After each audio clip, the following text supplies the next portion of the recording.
Good morning students, मेरा नाम है वैभव। आज हम पढ़ेंगे प्रायिकता प्रोबेबिलिटी का भाग 18, है ना। अभी तक हम 17 भाग पढ़ चुके हैं। आज हम 18वें भाग पर दृष्टि डालेंगे और इसे अच्छे से समझेंगे। ठीक है, तो चलिए फिर बिना किसी देरी के शुरू करते हैं। हाँ, तो आज हम पढ़ेंगे उदाहरण नंबर 21 है ना। आज हम उदाहरण नंबर 21 पर चर्चा करेंगे और इसे अच्छे से समझेंगे। और उसके बाद हम इसके अतिरिक्त यादृच्छिक चर, है ना, यादृच्छिक चर और इसके प्रायिकता बंटन, मतलब random variables and it's probability distribution, है ना, जो कि आपकी पुस्तक में 13.6 पर दिया हुआ है। इस पे चर्चा करेंगे। ठीक है, तो आज हमें क्या करना है, उदाहरण नंबर 21 और यादृच्छिक चर और इसके प्रायिकता बंटन, जिसे हम random variables and it's probability distribution बोलते हैं, इस पे चर्चा करेंगे। तो चलिए फिर शुरू करते हैं। तो उदाहरण नंबर 21, एक व्यक्ति के बारे में ज्ञात है कि वह 4 में से 3 बार सत्य बोलता है ना। मान लीजिए कोई एक व्यक्ति है ना, अपने किसी दोस्त के बारे में सोच लीजिए कि कोई एक व्यक्ति है ना, और उसके बारे में हमें ये बताया है ना, उसके बारे में हमें ये ज्ञात है कि वह 4 में से 3 बार सत्य बोलता है ना। कि अगर वह 4 बार बात करेगा, 4 में से 3 बार सत्य बोलेगा और 1 बार असत्य या फिर झूठ बोलेगा। ठीक है, तो एक व्यक्ति के बारे में हमें ज्ञात है कि वह 4 में से 3 बार सत्य बोलता है।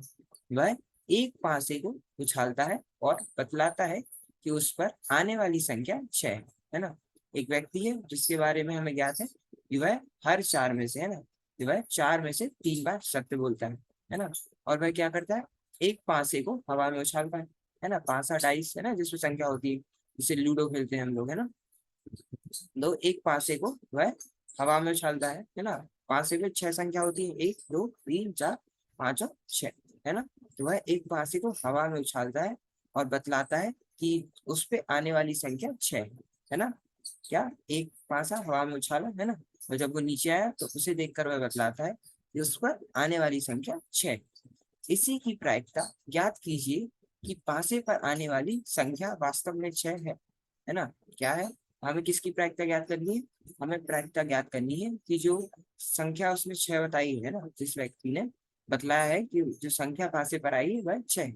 लेकिन हमें प्रायिकता इसकी ज्ञात करनी है कि पासे पर आने वाली संख्या है वह वास्तव में 6 है या नहीं। क्योंकि जो व्यक्ति है वह 4 में से 1 बार असत्य भी बोलता है। अगर वह 4 में से 3 बार सत्य बोलता है, 4 में से 1 बार असत्य भी बोलता है। ठीक है, तो एक बार हम फिर से प्रश्न देखते हैं कि हमें एक व्यक्ति के बारे में ज्ञात है कि वह 4 में से 3 बार सत्य बोलता है ना।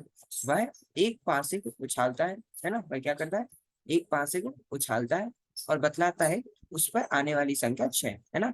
पासा हवा में उछाला और उसने पासे पर संख्या देखी, कितनी है, 6 आई है ना। उसके हिसाब से, है ना, उसने बतलाया कि पासे पर आने वाली संख्या 6। अब हमें इसकी प्रायिकता ज्ञात करनी है कि जो पासा है उस पर आने वाली संख्या वास्तव में 6 है या नहीं है, या फिर वह व्यक्ति असत्य बोल रहा है ना, क्योंकि वह 4 में से 1 बार असत्य भी बोलता है। ठीक है, तो हम प्रायिकता निकाल लेंगे कि पासे पर आने वाली संख्या वास्तव में 6 है या नहीं। चलिए इसका हल देखते हैं। मान लीजिए कि ई व्यक्ति द्वारा पासे को उछालकर यह बताने की उस पर आने वाली संख्या 6 की घटना है ना। तो ई घटना हम किससे निरूपित कर रहे हैं कि जो व्यक्ति है उसने जब पासे को उछाला है ना, और उसने यह बताया कि पासे पर आने वाली संख्या क्या है, 6 है ना। इस घटना को हम ई से निरूपित कर रहे हैं। ठीक है, तो ई घटना क्या है, व्यक्ति द्वारा पासे को उछाल कर यह बताने की कि उस यह बताने की कि उस पर आने वाली संख्या 6 है ना। ये है घटना ई। ऐसे ही मान लीजिए कि S1 पासे पर संख्या 6 आने की घटना और S2 पासे पर संख्या 6 नहीं आने की घटना है ना। ये हमने क्या माना कि जो व्यक्ति है उसने जब पासा उछाला है ना, और उस पासे पर उसने देखकर बताया कि जो संख्या है वह 6 है ना। इस घटना को हम से निरूपित कर रहे हैं। और S1 घटना कौन सी है, S1 घटना है कि जो पासे पर संख्या है वह 6 ही है। क्या है, वास्तव में 6 है ना। तो मान लीजिए कि S1 क्या है, पासे पर संख्या 6 आने की घटना, क्या है, वास्तव में संख्या 6 आने की घटना। और S2 है वास्तव में पासे पर संख्या 6 नहीं आने की घटना, है ना। तो S1 है पासे पर 6 संख्या आने की घटना, और S2 है इसके विपरीत पासे पर संख्या 6 नहीं आने की घटना। ठीक है, इसमें कोई दिक्कत नहीं। तो चलिए हम S1 की प्रायिकता निकालते हैं, है ना। S1 क्या है, संख्या 6 आने की घटना, है ना। S1 है ना, संख्या 6 आने की घटना, इसकी प्रायिकता क्या होगी, PS1, है ना। तो संख्या 6 आने की घटना की प्रायिकता कितनी है, 1/6 है। क्यों, अगर आप एक डाइस लोगे या फिर आप पासा लोगे तो उसमें 6 फेसेस होते हैं ना, उसमें 6 संख्याएं होती हैं, 1 2 3 4 5 और 6। और जिसमें जो 6 है ना, जो 6 संख्या है वह एक बार आती है। और प्रतिदर्श में कितने हैं, टोटल 6 है ना, 1 2 3 4 5 और 6, ऐसी 6 संख्याएं आ सकती हैं। तो प्रतिदर्श कितना होगा, 6 का होगा, है ना। और 6 संख्या जो है, 6 नंबर की संख्या है, वह सिर्फ एक बार आ सकती है एक पासे में, है ना, एक बार की उछाल। तो PS1 मतलब संख्या 6 आने की घटना की प्रायिकता कितनी, 1/6 है। ठीक है, इसमें कोई दिक्कत नहीं, आगे बढ़े। चलो फिर आगे बढ़ते हैं, है ना। तो PS2 है ना, मतलब संख्या 6 नहीं आने की घटना की प्रायिकता, है ना। S2 क्या था, संख्या 6 नहीं आने की घटना। PS2 क्या हो जाएगा, संख्या 6 नहीं आने की घटना की प्रायिकता, जो कि कितनी है, 5/6 है। कैसे, देखो, संख्या 6 आने की घटना की प्रायिकता कितनी है, 1/6 है ना। 6 आने की घटना की प्रायिकता 1/6। तो 6 नहीं आने की घटना की प्रायिकता कितनी होगी, है ना। किसी भी दो प्रायिकताओं, जो प्रायिकता होती है ना, प्रोबेबिलिटीज होती है, उनका योग कितना होता है, मिला के 1 होता है ना। तो अगर हमें ये मालूम है कि संख्या 6 आने की घटना की प्रायिकता 1/6 है, और हमें ये निकालनी है कि संख्या 6 ना आने की घटना की प्रायिकता, है ना, तो भाई कितनी होगी, 1 - 1/6, है ना। मतलब एक में से हम 1/6 घटाएंगे, है ना, तो 1 - 1/6, है ना। तो उसका हम करेंगे 1 - 1/6, तो कितना आएगा, 5/6 या फिर 5/6 आएगा। ठीक है, PS2 यानी संख्या 6 नहीं आने की घटना की प्रायिकता है 5/6। ठीक है, इसमें कोई दिक्कत नहीं। अब हम निकालेंगे PE/S1, है ना। मतलब हमें यह ज्ञात है कि S1 घटना घटित हो चुकी है, और हम ई घटना की प्रायिकता निकालेंगे, है ना। तो क्या है, व्यक्ति द्वारा यह बताने पर कि पासे की संख्या 6 आई है ना, जबकि पासे पर आने वाली संख्या वास्तव में 6 है की प्रायिकता, है ना। ई घटना क्या है, ई घटना ये थी ना कि व्यक्ति बता रहा है कि पासे पर आने वाली जो संख्या है वह क्या है, 6। और S1 घटना क्या थी, S1 घटना थी कि पासे पर वास्तव में 6 आया है ना। तो PE/S1 क्या होगा, कि व्यक्ति द्वारा यह बताने पर कि पासे की संख्या 6 आई है, जबकि पासे पर आने वाली संख्या वास्तव में 6 है ना। तो पी उसे हम बोलेंगे E/S, है ना। और PE/S1 होगा व्यक्ति द्वारा यह बताने पर कि पासे की संख्या 6 आई है, जबकि पासे पर आने वाली संख्या वास्तव में 6 है, इसकी प्रायिकता, है ना। तो PE/S1 की प्रायिकता क्या होगी, है ना। अब हम निकालेंगे PE/S1 प्रायिकता, है ना, इसे हम यही बोलेंगे। हाँ, व्यक्ति द्वारा सत्य बोलने की प्रायिकता कितनी है, 3/4 है। अगर आप देखो, जो व्यक्ति है उसकी सत्य बोलने की प्रायिकता, है ना। एक व्यक्ति के बारे में ज्ञात है कि वह 4 में से 3 बार सत्य बोलता है ना। तो व्यक्ति द्वारा सत्य बोलने की प्रायिकता कितनी है, 3/4 है। ठीक है, इसमें कोई दिक्कत नहीं। चलो आगे देखते हैं।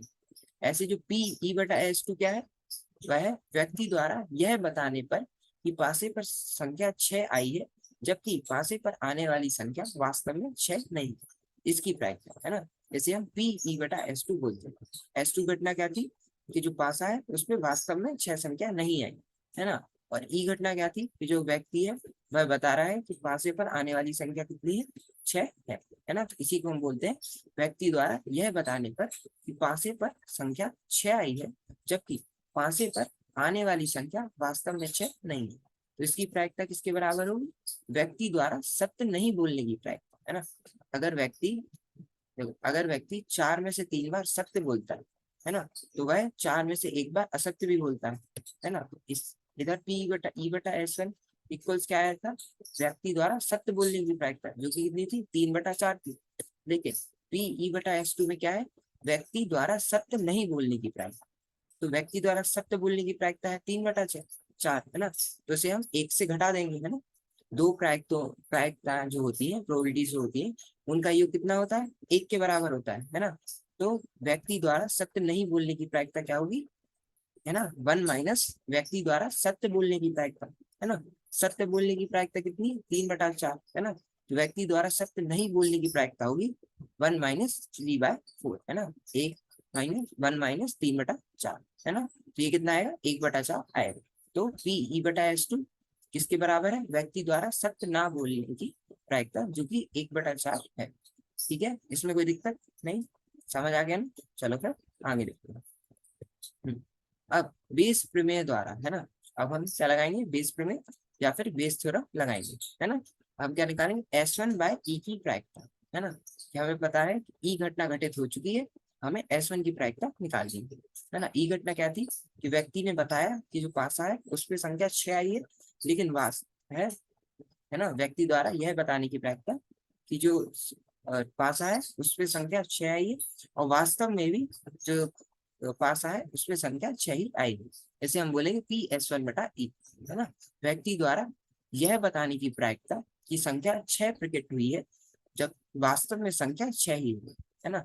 तो हम बेस प्रमेय लगाएंगे P/S1/E। तो बेस प्रमेय या फिर बेस थ्योरम क्या होगी, P/S1 गुणनफल Pe/S1, है ना। और दो ही हो सकती थी, या तो 6 आ सकता था या तो 6 नहीं आ सकता था, है ना। तो भाग में दो चीजें हैं, है ना।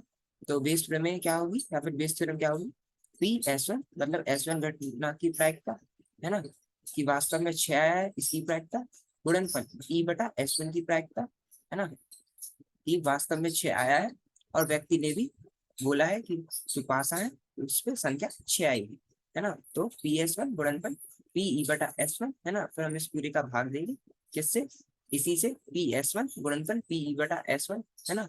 S1 की प्रायिकता गुणनफल E/S1 की प्रायिकता, प्लस S2 की प्रायिकता, है ना। S2 क्या था, कि वास्तव में 6 नहीं आएगी, है ना। तो S2 की प्रायिकता गुणनफल E/S2, S2 की प्रायिकता। S2 मतलब हमें ये ज्ञात है कि जो पासा है उस पे 6 नहीं आया है, लेकिन जो व्यक्ति है वह यह बता रहा है कि पासे पर संख्या क्या है, कितनी, 6 आई है ना।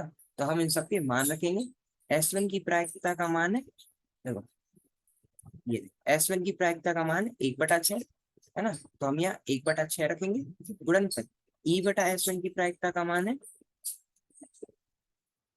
3/4, है ना। तो कितना होगा, 1/6 गुणनफल 3/4, है ना। फिर हम इसका भाग देंगे, तो हम फिर से S1 की प्रायिकता गुणनफल E/S1 की प्रायिकता का मान लिखेंगे, है ना। तो ये जो कितना था, 1/6 गुणनफल 3/4 था, है ना, प्लस S2 की प्रायिकता है ना।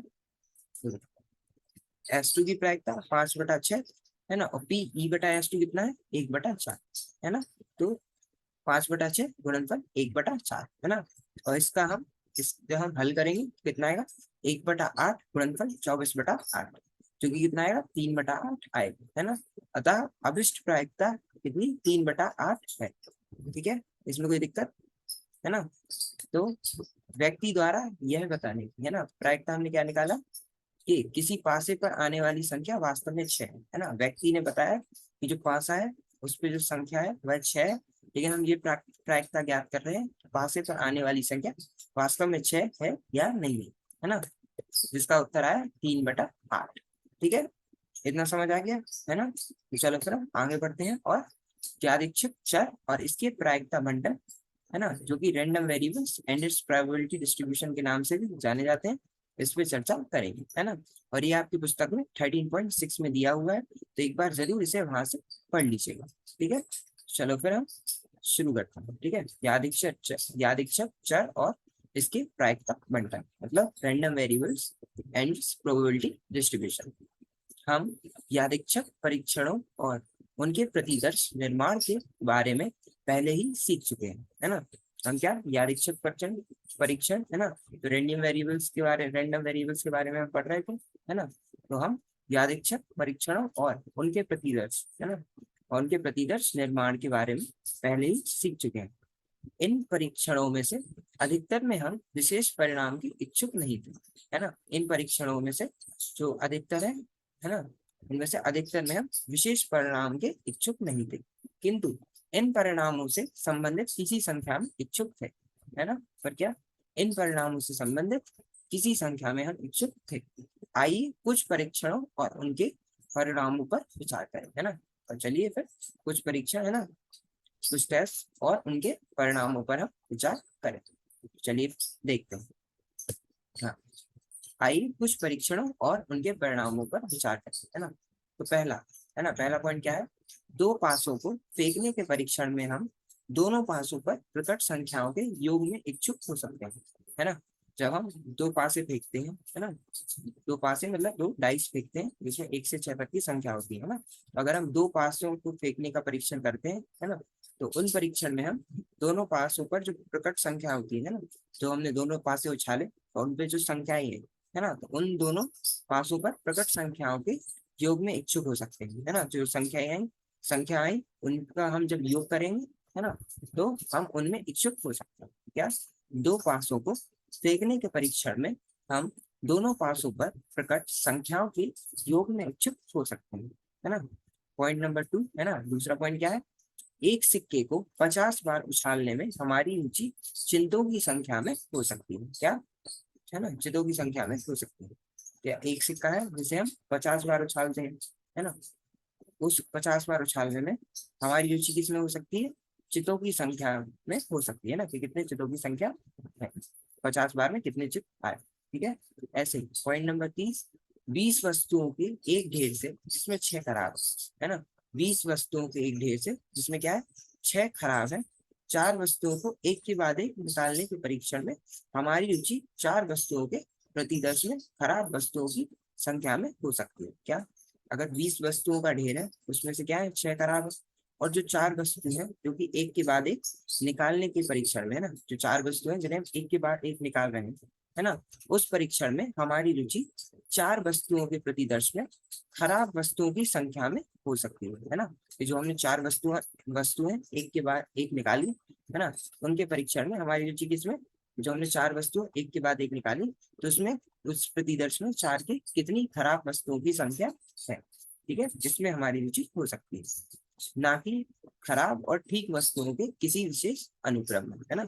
और हमारी रुचि किसमें नहीं होगी, खराब और ठीक वस्तुओं के किसी विशेष अनुक्रम में नहीं होगी। ठीक है, इसमें कोई दिक्कत नहीं ना, समझ में आ गया पक्का। चलो फिर आगे चलते। ठीक है, तो आज के लिए हम इतना ही रखते हैं। आज हमने क्या पढ़ा, आज हमने उदाहरण नंबर 21 पर चर्चा की। उसके बाद हमने यदृच्छिक चर और इसके प्रायिकता बंटन, जिसे हम random variables and probability distribution के नाम से जानते हैं, है ना। क्या, यादृच्छिक चर और इसके प्रायिकता बंटन, है ना, जो कि आपकी पुस्तक में 13.6 में दी हुई है, तो एक बार वहां से अवश्य पढ़ लीजिएगा, है ना। आज हमने इसे थोड़ा पढ़ा, बाकी अगले भाग में हम जो यादृच्छिक चर और इसकी प्रायिकता बंटन है ना, random variables and it's probability distribution, इस पे हम आगे चर्चा करेंगे, है ना। ये आपकी पुस्तक में 13.6 में है, तो इसे ध्यान से पढ़ लीजिए। ठीक है, बाकी आज के लिए इतना ही। धन्यवाद, थैंक यू, मिलते हैं अगले बार।